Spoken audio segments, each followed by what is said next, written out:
hak agamanya, hak hidupnya, hak menyatakan pendapat bertanggung jawab. Ini namanya lawan dari taghut. Semua nabi disebutkan dalam Al-Quran, ani'budullaha wajtanibut taghut. Supaya kamu manusia menyembah Allah, ada hubungan vertikal dengan Allah, wajtanibut taghut, dan hindarilah semua sifat-sifat yang melanggar pri kemanusiaan. Ini luar biasa. Sehingga para hadirin, Yahudi dan Nasrani yang saat itu saling bermusuhan, saling bunuh-membunuh di saat itu, disebutkan dalam Al-Quran. Ini maaf para hadirin, saya mengacu kepada Al-Quran. Wa qalatil yahudu laysatin nasara ala syai'. Orang-orang Nasrani ini dalam Al-Quran. Jadi kalau bapak-bapak mohon maaf, wah ini gimana sih Qurannya? Nanti kita cek bersama.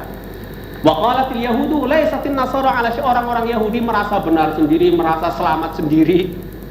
Itu memaksakan, kalau begitu semua itu masuk neraka. Pokoknya kalau bukan orang Yahudi, wah itu orang celaka betul. Wa qalatin nasara laysatil yahudu ala syai'in wa hum yatlunal kitab. Sebaliknya, orang-orang Nasrani, orang Yahudi itu akan disiksa oleh Tuhan karena tidak jadi orang Nasrani. Disebutkan wahum yatlunal kitab, padahal ya si Nasrani ya si Yahudi kan sama-sama membaca kitab. Kok sampai gontok-gontokan itu gimana? Tidak ada ajaran Nabi itu suruh kita ini perang keyakinan, itu tidak ada. Justru kalau sudah perang keyakinan fisik itu terjadi, turunlah itu kurnia Allah supaya itu jangan diteruskan. Harus dihabisi, harus ada damai. Itulah turunnya Nabi besar Muhammad sallallahu alaihi wasallam. Luar biasa ini, mentalitas bangsa Arab yang begitu kejam, begitu berbeda pendapat saja sudah naik darah, sudah boleh itu segala-galanya dihabiskan. Datangnya Rasul Al-Hidayah, Rasul yang membaca kedamaian, meleraikan hati. Maka tadi Bapak Inspektur tadi menyatakan, keyakinan Ahmadiyah terhadap taat pada pemerintah itu dilandaskan kepada Al-Quran menurut petunjuk pendiri Jemaat Ahmadiyah. Kami dalam segi rohani, dalam segi agama, yang kita ikut Nabi Muhammad, Allah dan Nabi Muhammad. Kami tidak akan melanggar sedikit pun. Kami akan sebaik-baiknya mengikuti Nabi besar Muhammad sallallahu alaihi wasallam dalam segi rohani. Tapi dalam segi bermasyarakat, pemerintah itu adalah ibarat ibu. Kalau ibu kita itu orang lain agama, bagaimana pendapat Islam? Kita ini harus konsisten. Meskipun ayah kita, ibu kita ini tidak seagama, tapi apa kata Al-Quran? Tidak seperti agama-agama sebelum Islam pada menjelang datangnya Nabi Muhammad, mempunyai mental yang begitu lain sekali, boleh dibunuh karena berbeda. Tapi mengatakan Islam, wa sahibuhuma fid dunya ma'ruf. Pergaulilah kedua orang tua itu dengan sebaik-baiknya. Ada orang bertanya kepada saya, karena ya tentu saya pegawai negeri, monoloyalitas dari segi kemasyarakat harus. Saya katakan itu bukan ajaran pemerintah kepada saya saja. Saya bukan taat pada pemerintah karena ditatar P4. Bukan itu saja, tapi agama saya menyuruh saya secara imaniah saya harus taat pada pemerintah. Taat saya sebagai orang Ahmadi dan semua orang Ahmadi di mana saja itu bukan taat basa-basi, bukan taat mempolitisir ketaatan, tidak, tapi karena Allah Subhanahu wa Ta'ala. Ini bapak-bapak sekalian supaya diketahui. Dan ini adalah menurut paham kami, ini adalah sunnah Rasul. Inilah yang diperbaiki oleh Nabi Muhammad SAW sebagai rahmatan lil alamin. Apakah Nabi Muhammad pernah berontak? Apakah orang Islam pernah berontak? Tidak pernah. Kalau sudah ada aturan tegak, kalau sudah ada hidup kemasyarakatan yang normal, ada aturan, kita harus taat. Apa yang terjadi di Mekah para hadirin sekalian? Orang-orang Yahudi punya Kiri sendiri sama itu. Pokoknya kalau bukan Yahudi itu boleh lah, boleh diapakan saja. Orang Nasrani bukan itu, orang Majusi juga begitu. Nah, Nabi Muhammad bagaimana? Nah, kalau Nabi Muhammad sama ya sami mawon. Tapi Nabi Muhammad itu apa? Dan ini masalah prinsip. Biasanya kalau masalah yang prinsip itu Nabi Muhammad tunggu dari langit, tunggu petunjuk langsung. Dalam hal ini apa? Qul ya ayyuhal kafirun. Hai orang-orang yang tidak sama sepaham, kamu belum beriman bahwa saya ini Nabi. La a'budu ma ta'budun.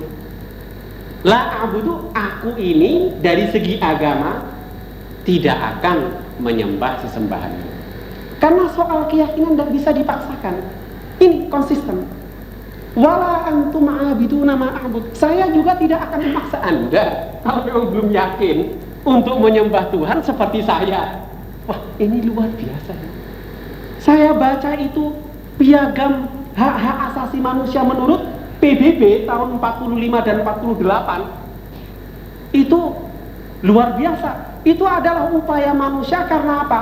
Sudah banyak problem, wah ini manusia bertengkar hanya soal agama, soal semena-mena, lalu bersepakatlah semua bangsa-bangsa yang kita lihat itu. Untuk menyepakati kita harus ada konsensus untuk kemanusiaan yang ditegakkan di antara kemerdekaan beragama. Tapi kita lihat apa kelemahannya piagam hak asasi PBB itu. Ya bukan lemah, artinya dari segi kekuatan hukumnya itu tidak mengikat. Itu sudah dijabarkan, sudah diputuskan, dan supaya dihimbau semua negara, semua masyarakat di dunia yang beradab itu supaya menjunjung tinggi hak-hak asasi. Tetapi lihat apakah hak asasi manusia itu betul-betul dijalankan. Nah, itu kita lihat ya. Tetapi kalau itu hak asasi yang melalui para nabi, itu mengikat batin manusia. Saya tidak bohong, saya tidak berdusta, saya tidak melanggar hak kemerdekaan agama orang lain. Bukan saja peraturan pemerintah, tapi lebih-lebih itu berdosa menurut Allah Subhanahu wa ta'ala. Maka alhamdulillah dengan kurnia Allah Subhanahu wa ta'ala, berkat rahmat Nabi besar Muhammad SAW, Nabi Muhammad milik dunia. Dan kami orang jemaat ini meyakini pendiri Ahmadiyah ini adalah milik Nabi besar Muhammad SAW. Karena ini milik Nabi Muhammad, juga milik dunia. Ajarannya tidak sedikit pun menyimpang dari ajaran Nabi Muhammad. Kami meyakini. Karena di dalam satu athar, di dalam hadis, boleh bapak-bapak itu apa namanya mencatatnya. Al-Mahdiyu yaqtu athari wala yuqti. Itu disebutkan. Ini Nabi Muhammad itu kan mendapat wahyu. Wahyu ini ada wahyu Al-Quran dan ada wahyu yang lain yang disebut hadis qudsi, yaitu yang memang redaksinya tidak dari Allah Ta'ala. Jadi katakan itu Mahdi yang datang itu yaqtu athari, artinya mengikuti aku. Dan di dalam soal-soal agama itu akan terjaga oleh Allah Ta'ala. Jadi kami merasa dan yakin, ini juga hak asasi kami, hak agama, bahwa Imam Mahdi yang diutus oleh Allah Ta'ala dalam menjalankan Islam menurut keyakinan kami adalah sesuai dengan sunnah Nabi besar Muhammad Sallallahu Alaihi Wasallam. Para hadirin sekalian yang berbahagia, oleh karena itu salah satu hak yang sangat esensial ini adalah kemerdekaan dan kedamaian. Maka apa yang dinyatakan oleh Rasulullah 14 abad yang lalu, beliau mengatakan majitu la'anan wala qattalan. Saya diutus Allah bukan untuk mencaci maki orang, bukan untuk mencaci maki agama. Kalaupun saya ini ada tentang kritik, itu ada dalilnya, ada argumennya, bisa kita berdialog dengan cara baik-baik. Billati hiya ahsan, itulah yang dilakukan Nabi. Nabi itu lalu tidak jadi Nabi lalu diam terus, tidak, harus disebarkan. Datang satu rombongan wafdu Najran, itu utusan Nasrani dari Najran, para hadirin datang ke Madinah waktu itu. Jadi ini saya mengacu kepada sejarah dan Al-Quran. Mereka mengatakan, wah ini kok ada orang aneh. Itu namanya Abdul Masih, ketua rombongannya itu. Ini ada orang aneh di Madinah itu, karena waktu itu Nabi Muhammad sudah pindah ke Madinah. Anehnya apa? Dia membawa konsep tentang Yesus, tentang Al-Masih, kok lain dengan yang kami terima dari kami, bapak-bapak kami. Dia mengatakan itu Al-Masih itu hanya hamba Allah Ta'ala. Itu gimana toh? Lalu mereka datang, ya Muhammad, hal anta nabi? Apakah kamu nabi? Ya, asyhadu an la ilaha wa asyhadu anna Muhammadan abduhu wa rasuluh. Bagaimana pendapatmu tentang Al-Masih? Ya, Beliau bacakan firman Allah, "Mal Masih illa rasul qad khalat min qabli rusul." Al-Masih tidak lain dan tidak bukan hanyalah manusia yang menjadi utusan Allah. Beliau orang tersuci di zamannya, orang mempunyai hubungan Allah yang sangat erat. Beliau orang saleh, dan utusan Allah sebelum beliau pun telah meninggal. Artinya Al-Masih sebagai manusia juga akan meninggal, sebagaimana nabi-nabi dulu juga sudah meninggal. Ini loh, kalau begitu enggak cocok kami kan gitu. Nah, kalau begitu, ini kalau kamu sudah tidak lagi berkenan dengan argumen ini, masih ada cara lain, yaitu cara berdoa kepada Allah. Saya ini percaya bahwa Allah itu yang memberitahu saya, dan saya percaya bahwa Allah itu benar. Allah benar menyatakan itu, dan saya juga bisa menanyakan lagi kepada Allah, buktikan ya Allah bahwa aku ini benar.